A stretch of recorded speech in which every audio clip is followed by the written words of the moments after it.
ಮರದ ತುಂಡುಗಳಿಂದ ಗಿಟಾರ್ ನಿರ್ಮಿಸಿ ಗಮನ ಸೆಳೆಯುತ್ತಿದ್ದಾರೆ ಮಂಗಲ್ಪಾಡಿ ನಿವಾಸಿ ಕೃಷ್ಣ ಎಂಬುವರು. ಚಿಕ್ಕಂದಿನಿಂದಲೇ ಗಿಟಾರ್ನೊಂದಿಗಿದ್ದ ಆಸಕ್ತಿಯೇ ಇವರನ್ನ ಗಿಟಾರ್ ನಿರ್ಮಾಣಕ್ಕೆ ಪ್ರೇರೇಪಿಸಿದೆ.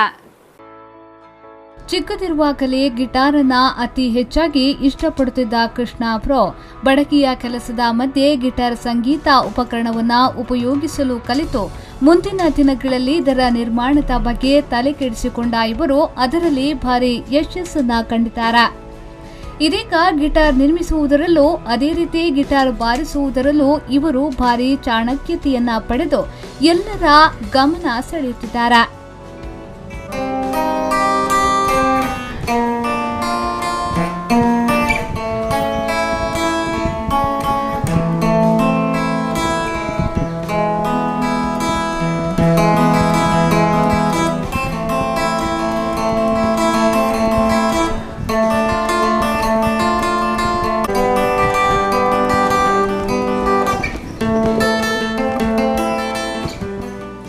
ಗಿಟಾರ್ನ ಶಬ್ದವನ್ನ ಇಷ್ಟಪಡುತ್ತಿದ್ದ ಕೃಷ್ಣ ಅವರು ಅಂದು ಕಾಸರಗೋಡಿನಲ್ಲಿ ಸೇಲ್ಸ್ ಟ್ಯಾಕ್ಸ್ ಅಧಿಕಾರಿಯಾಗಿದ್ದ ಹರಿನಾಥ್ ಎಂಬುವರ ಹತ್ತಿರ ತೆರಳಿ ಗಿಟಾರ್ ಬಾರಿಸುವುದನ್ನ ಕಲಿತಿರುವುದಾಗಿ ಅವರು ಹೇಳುತ್ತಿದ್ದಾರೆ.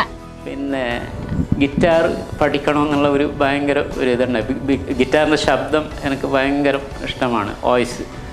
അങ്ങനെ ഞാൻ കാസർഗോഡ് പോയിട്ട് ഹരിനാഥ് കട്ടി എന്നുള്ള സെയിൽ ടാക്സ് ഓഫീസറായിരുന്നു. അദ്ദേഹം പാസ് അവേ. അതുകൊണ്ട് അദ്ദേഹത്തിൻ്റെ കയ്യിൽ നിന്നാണ് ഞാൻ ആദ്യം പഠിച്ചത്. ഒരു 84 ഞാൻ പഠിച്ചത്. പിന്നെ സാമ്പത്തികമായിട്ട് വളരെ പിന്നോക്കമുള്ളത് കൊണ്ട് ഞാൻ 90 ഒരു സ്വന്തം ഗിറ്റാർ എടുക്കാൻ കഴിഞ്ഞത്. പിന്നെ അത് നോക്കി സാമ്പത്തിക പ്രശ്നം കൊണ്ട് പിന്നെ ഞങ്ങളെ കുലത്തൊഴിൽ മരപ്പണി ആശാരിപ്പണിക്ക് തന്നെ പോയി. ಕಳೆದ 40 ವರ್ಷಗಳಿಂದ ಬಡಗಿಯ ಕೆಲಸದಲ್ಲಿ ನಿರತರಾಗಿರುವ ಇವರು ಉಪ್ಪಳ ಮಂಗಲ್ಪಾಡಿ ಎಂಬಲ್ಲೇ ಕುಟುಂಬದೊಂದಿಗೆ ಜೀವನ ನಡೆಸುತ್ತಿದ್ದಾರೆ.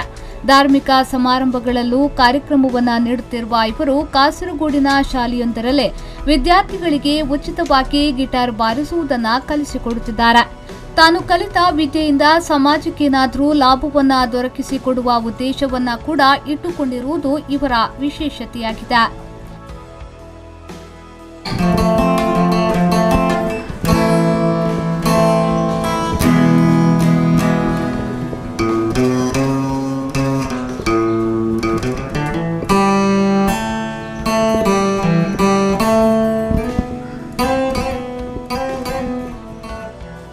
ರೆಹಮಾನ್ ಉದ್ಯಾವರ ವಿ4 ನ್ಯೂಸ್ 24/7 ಮಂಜೇಶ್ವರ.